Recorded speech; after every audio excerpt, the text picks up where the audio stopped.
Thank you, Mojust, for having me and inviting me.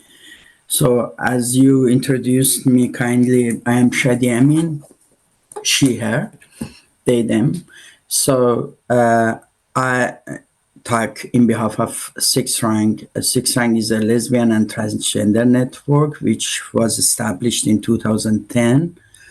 And we are working on decriminalization of LGBTI community in Iran, so for abolishing the death penalty, and we do a lot of advocacy and for the future UPR, which will take place in January 2025, UPR on Iran.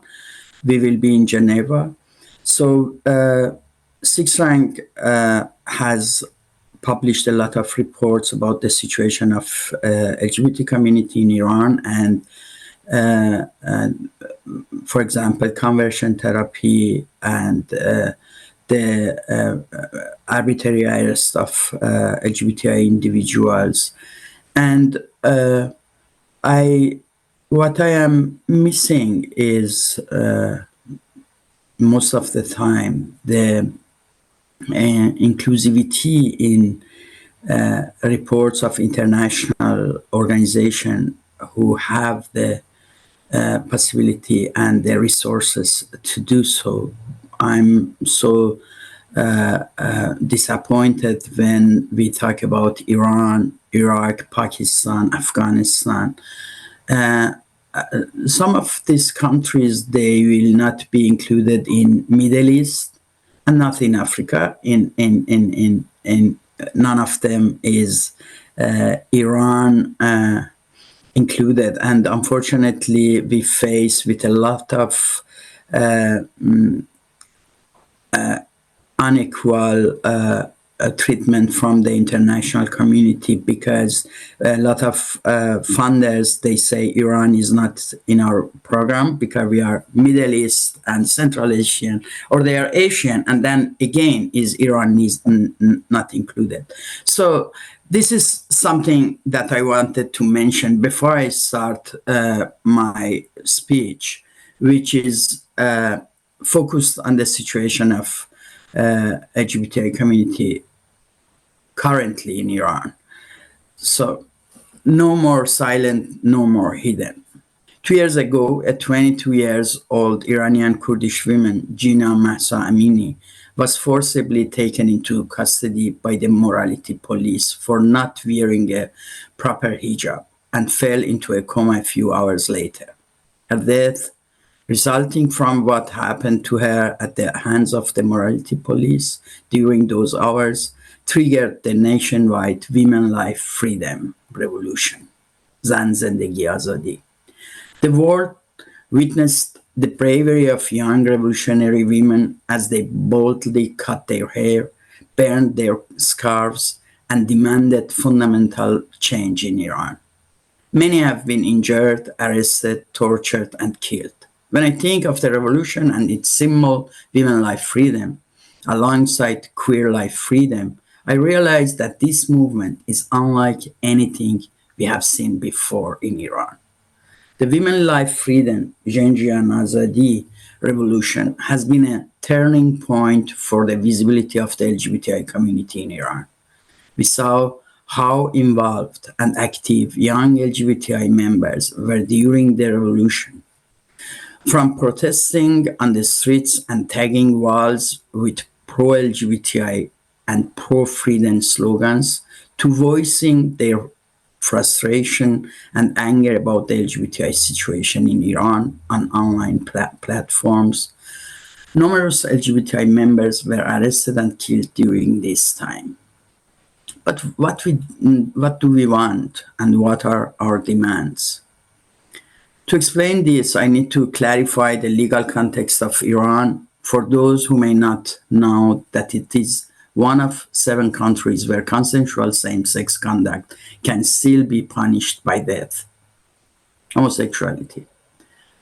Iran's new Islamic Penal Code adopted in 2013, continues to penalize consensual same-sex relations between adults. The penalties range from flogging to the death penalty, depending on the nature of the sexual activity. Generally, punishments for gay men are more severe for consensual passive, so-called passive partners than for consensual, so-called active partners. The punishment also depends on the marital status of the men and whether they are Muslim or not. For sexual acts between women, both so-called passives and active parties face the same punishment, 100 lashes for the first 3 offenses, and up until the 4th offense, they will be executed. These critical details is often overlooked in analyses and statements. Other same-sex acts that are criminalized, which apply to both men and women, include same-sex kissing or touching as a result of lust, punishable by flogging. These penalties also apply to children under the age of 18, as the age of criminal responsibility in Iran is 9 lunar years for girls and 15 lunar years for boys, which means 8 years for the girls and 13 years for boys.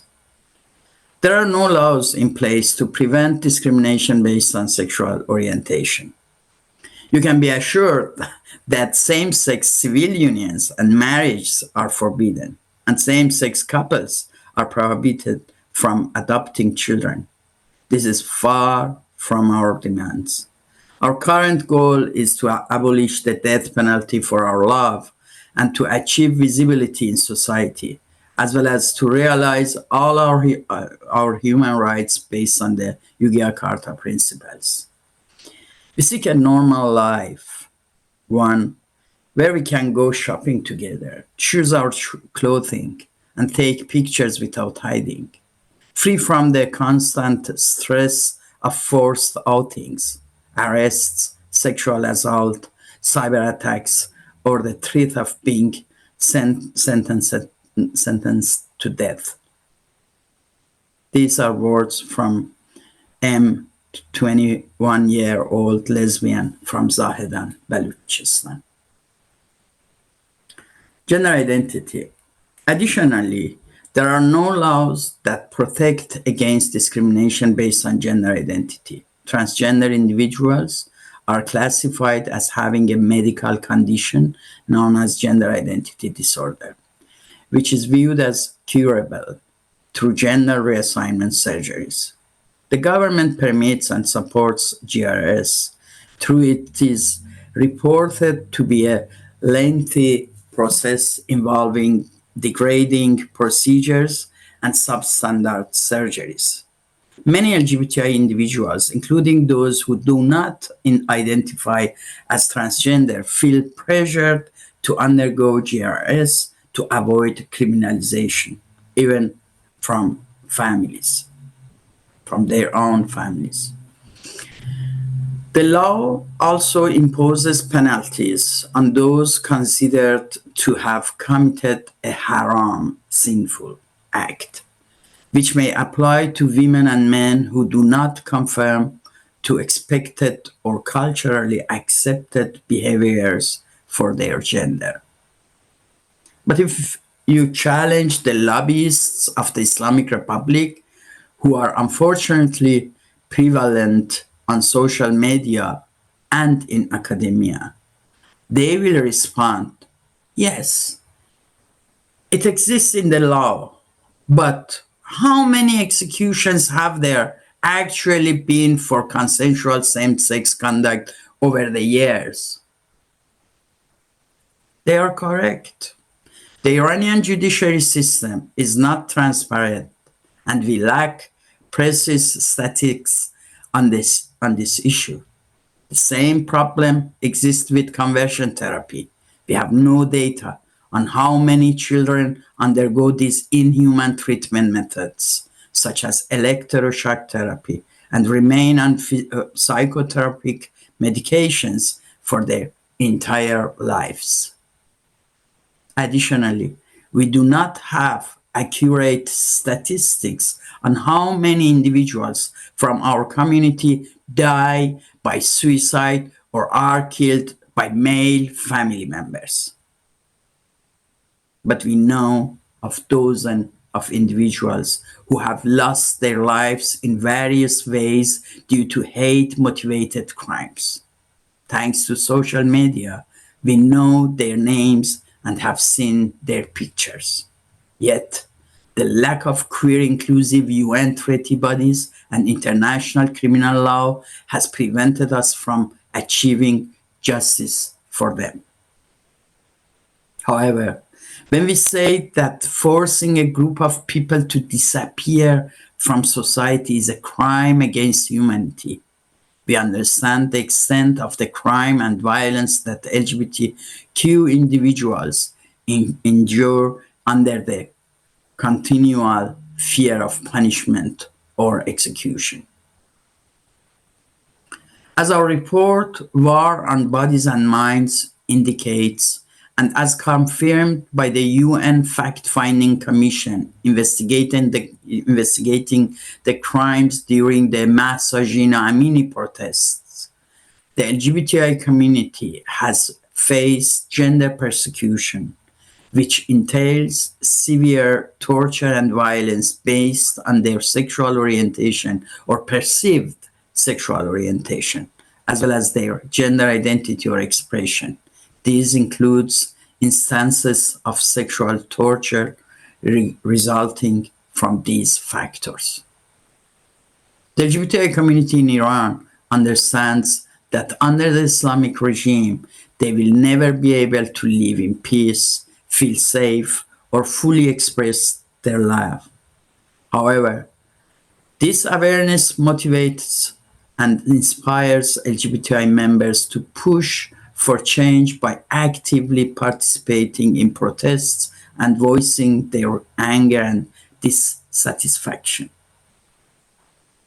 This is the moment we urge international institutions, LGBTI organizations, and human rights NGOs to launch a campaign aimed at abolishing the death penalty for consensual same-sex conduct in all countries, including Iran, Saudi Arabia, Afghanistan, Yemen, Nigeria, Brunei, Mauritania, and wherever this issue arises in the future. There's no more time to remain silent. It is time to be a voice for communities that have no voice, as they simply do not want to be killed one after another in silence. Thank you very much for your attention, and happy to answer any question you have. Thank you.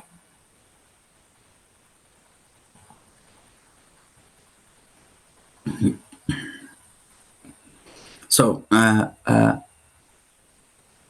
I don't know if the moderator is there. Is how will we process with the question part?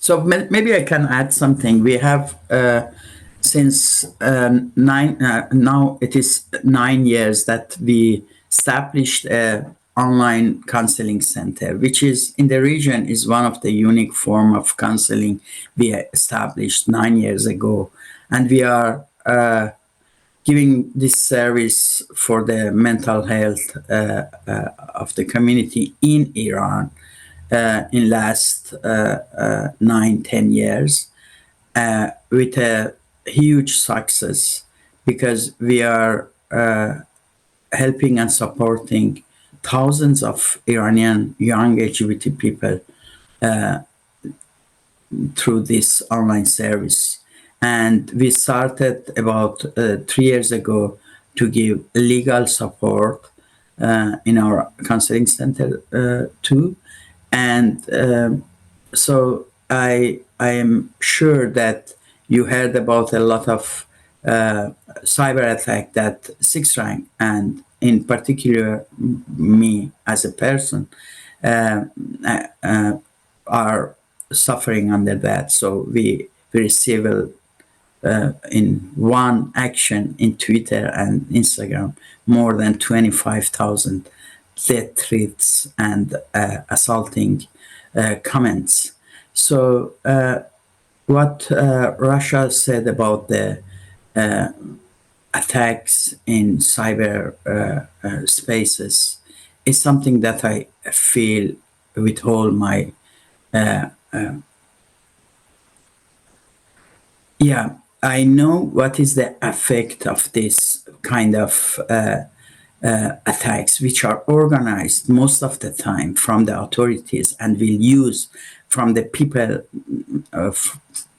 from whatever reason they have not to like you as a lesbian, as a woman, as a non-confirming, non-gender confirming person, or anything else, or they are not okay with the politic you are following and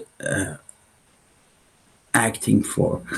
So they use these attacks from the government. They use this disinformation and misinformation which comes from the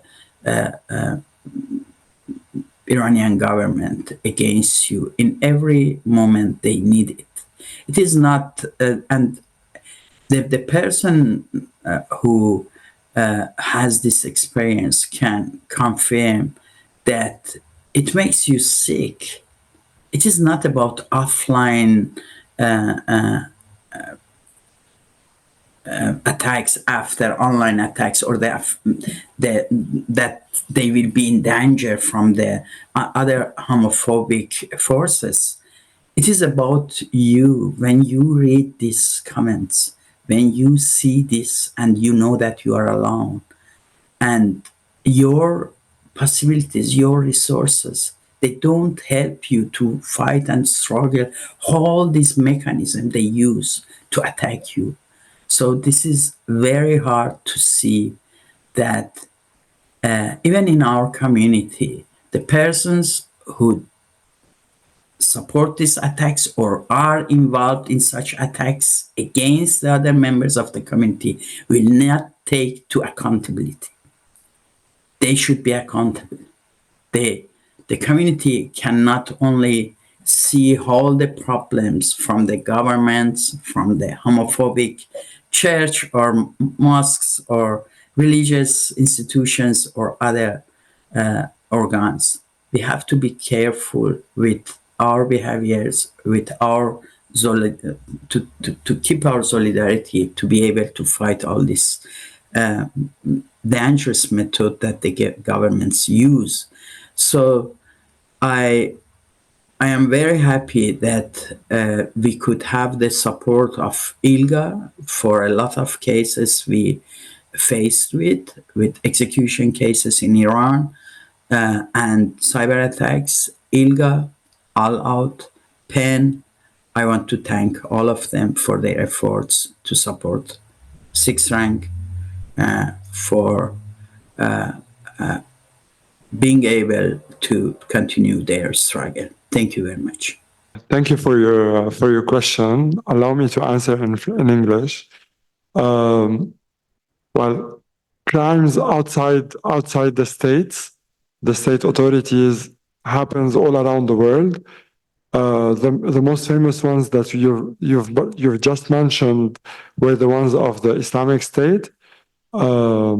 But we see this on daily basis in areas where not only legislations criminalizing homosexuality exist, but as well where the patriarchal system keeps on controlling our societies, not only in the Arab world, but as well as in areas like eastern parts of Turkey, Iran for sure, and other countries. This will always remain a problem until all the system is changed. Is there any other question? Hello. Thank you so much for your presentation. I have a question for Shadi and Rasha. As far as I know, not sure about Iran, but the countries that Rasha mentioned for Jordan, Iraq, and Morocco, they are party of a Covenant on Civil and Political Rights, ICCPR. And this convention has has an individual application to Human Rights Committee. And my question is there any individual application is made to Human Rights Committee in that countries?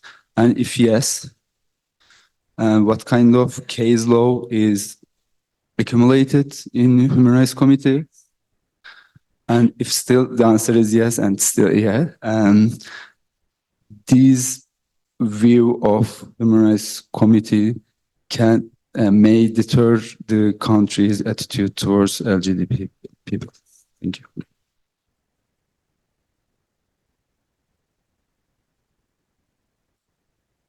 Thanks so much for that question. I mean, the ICCPR is kind of a golden standard that we follow in a lot of our advocacy, and the Human Rights Committee has made it clear on multiple occasions that our arrests on the basis of sexual orientation and gender identity are by definition arbitrary, which has been a very good jurisprudence in the sense that it disqualifies any kind of discrimination or prosecution on the basis of identity as already arbitrary, regardless of where it occurred and regardless of the quote unquote evidence that was gathered. So by definition, of course, that means that the detention of LGBT individuals is also arbitrary.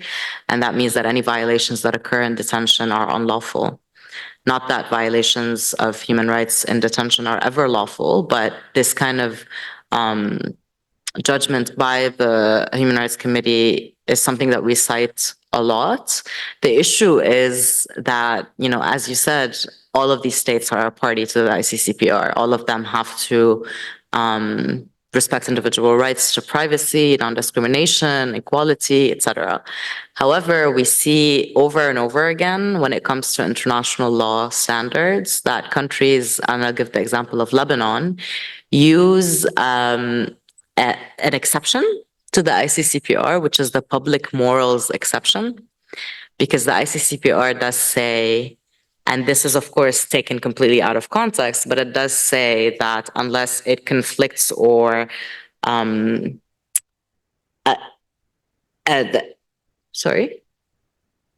Not local laws, no, unless it conflicts or infringes on public morality, right? Or like public morals or security of the society, right? And this is taken out of context by many governments. So I'll give you an example of Lebanon. When in 2018, there was a conference in Lebanon that security forces raided and didn't arrest anyone, but then issued an entry ban against all the participants in the conference because it was about gender and sexuality. And those were activists from around the region. So let's say it's a conference like this one, we're all gathered here, security forces come in, they don't arrest anyone, they just take everyone's information from the registry, and then they ban you from entering, let's say, Switzerland ever again. So we did a lot of advocacy with the General Security Office, Director General of General Security, Abbas Brahim at the time, and we cited, of course, the ICCPR and Lebanon's international obligations, especially around freedom of association and assembly, which is exactly what we were doing at that conference. And the continuous excuse that they were citing is that this conference conflicts with public morals, which is an exception under the ICCPR.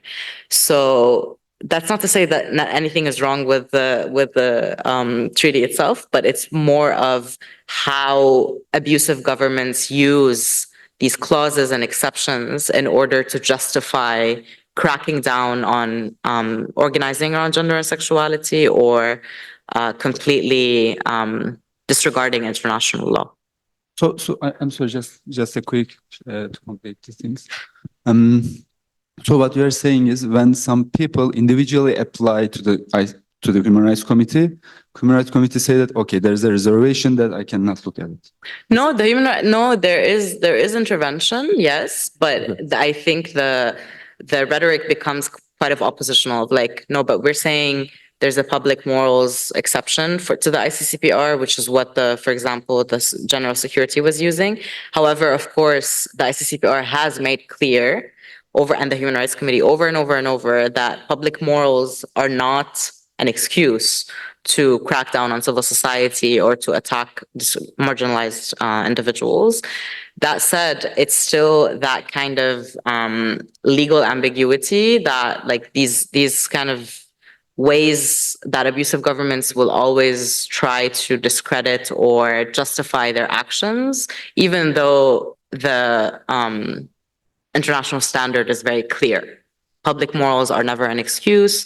Also, the definition of public morals is something that is very important and still contested by abusive states. So yes, I mean, the Human Rights Committee, the ICCPR are definitely golden standards that we use all the time because our mandate is also international law as an organization. So it is our kind of device that we are able to cite all the time and call out violations of international treaties, but governments and Lebanon, Egypt, Jordan, they find ways to still navigate. And even when they're found really in violation of their international obligations, it doesn't necessarily stop them. So I think really the approach in the MENA region of naming and shaming doesn't go such a long way anymore because a lot of the time governments are proud of what they're doing.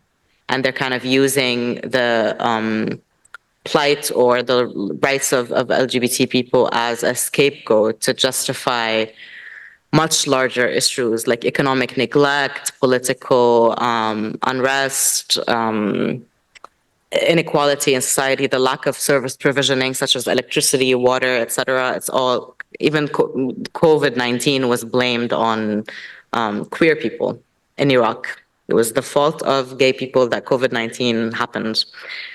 So it's still, you know, like the naming and shaming rhetoric, even when it comes to violations of obligations under international law, goes only a certain way, and then we have to kind of push further. Sorry. Can I add something? Thank you very much, Rasha. But for example, in case of Iran, Iran has not a human rights commission. They have a Islamic human rights commission. And they don't accept any recommendation which doesn't match to their religious values. So, and we see and we face that in the last 3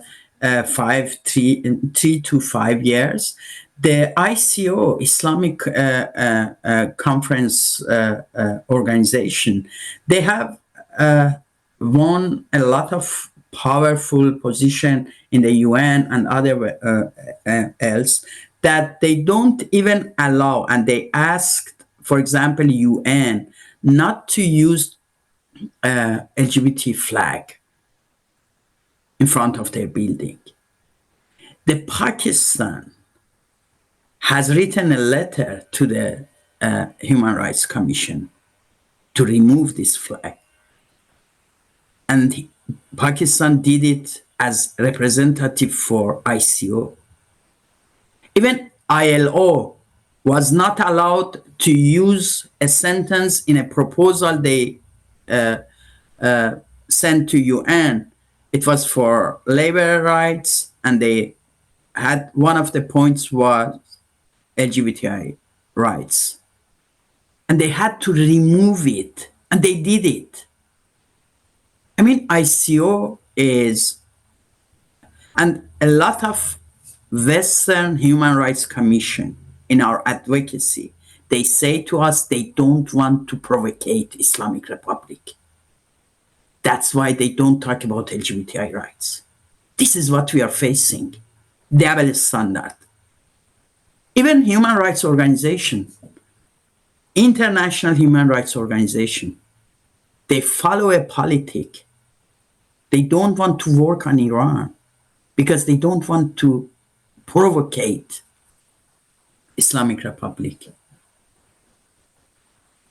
And they say LGBT is something we don't want to touch it. So, I mean, you see Israel war politic on Gaza, all the world, after this court in South Africa, they said this is genocide. Do they stop it? All of the recommendations from ICCPR or other human rights treaty bodies or UN mechanism, they are only recommendations. They are not mandatory. So, and when they don't feel the pressure from the governments, they are dealing with them, they have economic trades with them, they have political and cultural trade with them. So when they have interest to listen to them and to deal with them. So we can't achieve anything. As long as there are countries like Germany, Switzerland, Italy, France, US, even US, who have hidden and direct economic relation with the governments like Islamic Republic of Iran, and they want to follow that instead of following the human rights values, we can't achieve a lot, unfortunately. So this is the situation we are living in. Thank you.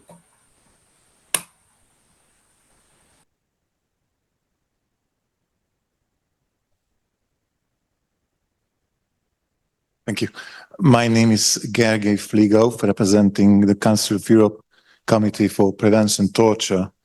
And thank you for all the very interesting presentations in today afternoon. I was rather shocked by the speech of Shadi, and I would like to have two questions.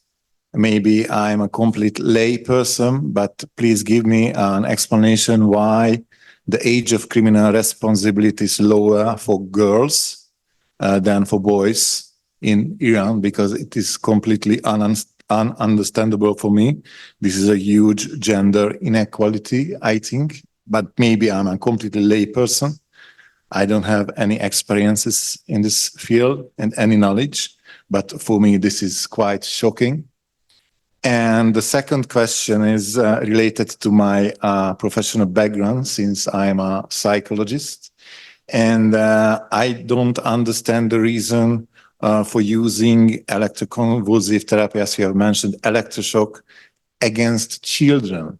So what are the circumstances to administer electroshocks? Who decides? What is the body who decides upon it, and who makes it, and what is the procedure of these therapies? Thank you. Thank you very much. The first question, because of the age of the criminal responsibility, is based on Sharia law. In Islam, the girls are, when they reach the 8 years old, they are responsible. They can be married, they can have a husband, they can be raped by a man. So because for them, this body is completed. And that's why they are responsible even in criminal acts. So for the boys, is this age of to have a complete body is 30 years old. So that's not equal between boys and girls, like everything else based on Islamic Sharia law. So this is the background of that. I hope that you got your answer. But about the electroshock therapy, I have been about 6 years ago, before COVID, in 2019, I think, in Geneva, to meet with a Commission for the Right of Disabled People.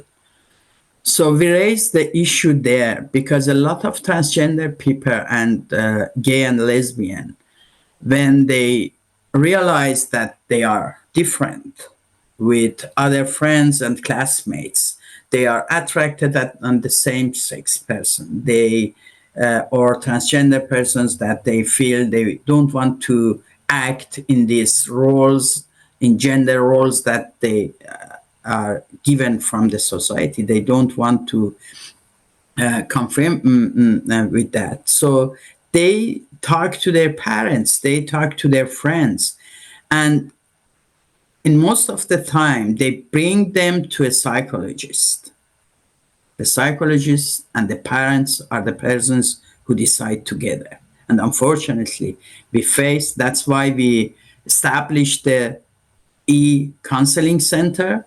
So since, as I said, more than 9 years now, because we realized by doing our research about discrimination against the LGBTI community, we realized that a lot of young LGBT persons in Iran, they will be forced from their family to go to the psychologist, or they go after they are 18, 19 by themselves, and they face a very homophobic approach of the psychologists.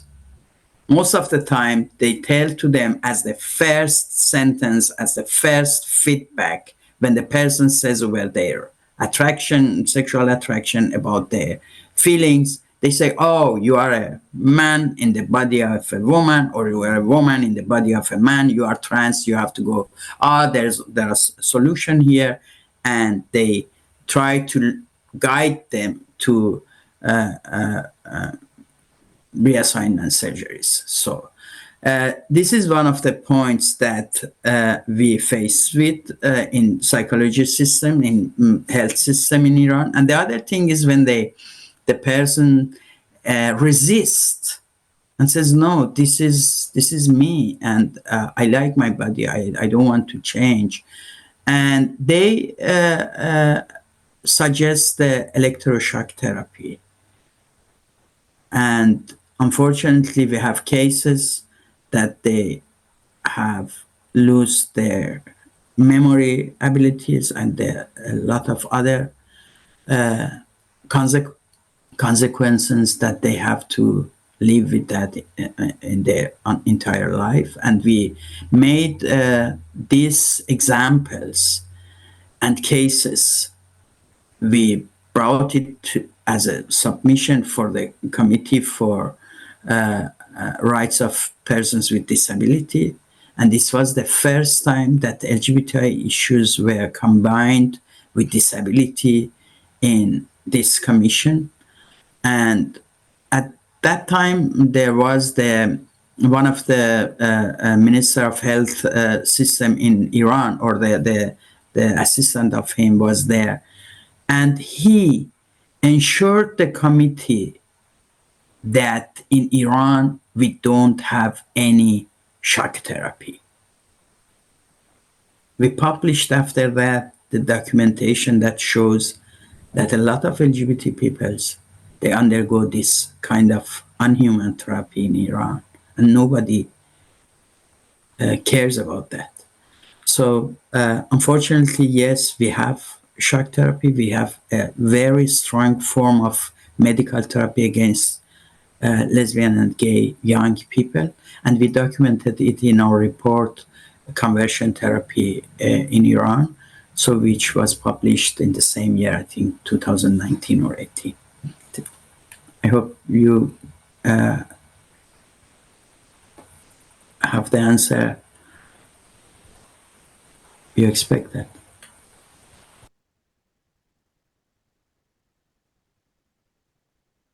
Yes, there's still time for a question. Yes, I have a couple of questions. First of all, I am Veronica Filippeschi. I work for the Association for the Prevention of Torture here in Geneva. So I had a question actually for Jean-Jacques, but I don't know, he's not connected, no? But maybe with Gaspard, maybe I can ask you, or just maybe you can convey the message or something. Because of the context, he was explaining in Cameroon, and I found it interesting also what he mentioned about looking at neighboring countries, and these can be influential to move things ahead or to push things. And I think this is also part of the advocacy, to advocate with also neighboring or other countries that have an influence on others. And I was thinking in the case of Cameroon, what we discussed before about the optional protocol to the Convention Against Torture as this national mechanism to prevent torture at the national level. So Cameroon, to my knowledge, has signed, but still needs to ratify it, but it's quite advanced in the process. I've also designated the National Human Rights Commission as this mechanism. And I was wondering whether they had any involvement as civil society working also on issues related to detention in this process. And if not, that's something we always advocate for, like that civil society also gets very much involved in the process. And then once the mechanism is in place, really being able to influence that, to monitor also the work of that mechanism, as we've heard before, and also finding opportunities for collaborating whenever there are. And looking at Gabon, because Gabon was recently taking steps in that direction. So that was interesting. Just a question and also a comment. I don't know if you have any response. And the second question is broader, and it's broadly addressed to everybody. And I found it very interesting, all your presentations. We also try to work in context where with the Islamic law, and it's quite challenging for a number of reasons that you mentioned. And I was wondering if you know of any examples or of influence or advocacy with influential actors as religious leaders in any countries on these issues of related to deprivation of liberty and detention. Because if I'm thinking in many contexts, actually, religious leaders are very much active in detention, especially if we talk about prisons. At the very local level, they are there. They provide the service within the prisons in many contexts. So I was wondering whether this is also potentially another actor to be advocate with, but it's a difficult probably in many contexts. But I just was wondering what was your experience, if you had any experience in that.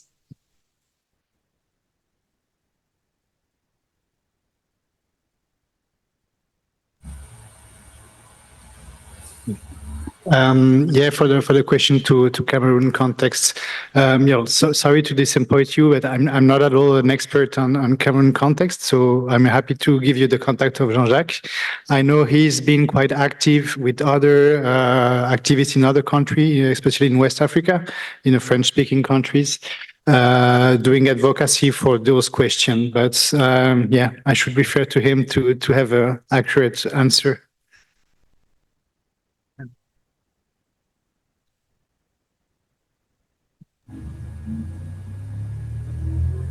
And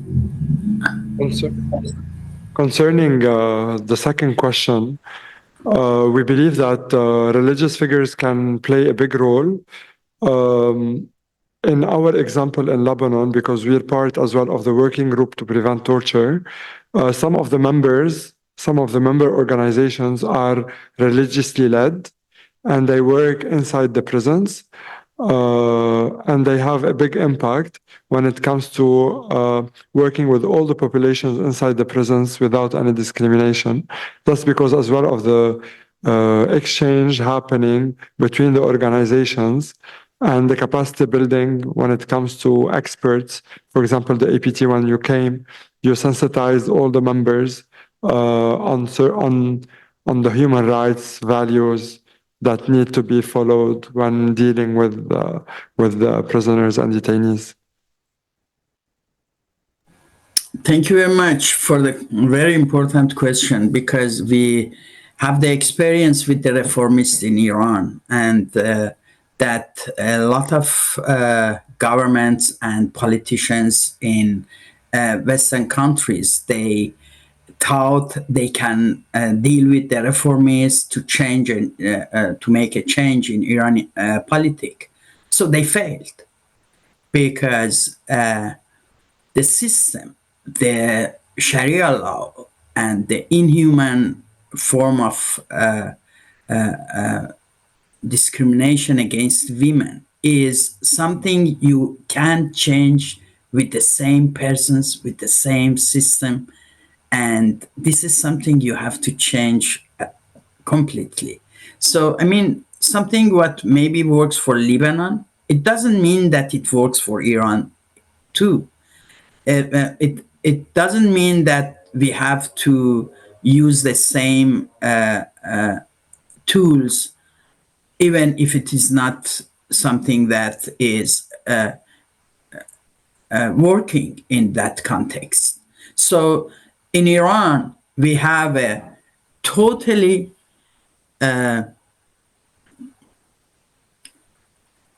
how do you say, the government is like, you don't go and try to find somebody in North Korean government to deal with the hope that the situation will change. But when it comes to Iran and the Islamic law, a lot of people try to act within the system. So I think we have to think differently, and I think we need an inclusive international human rights approach that doesn't allow that discrimination based on religion or other factors happens. And yes, a lot of people have tried in Iran to come in discussion and dialogue with religious leader when it comes to women rights, and they failed, and it didn't help. And in LGBTI issues, they don't accept any flexibility and any liberty. So that's the situation, unfortunately. Thank you, Shadi.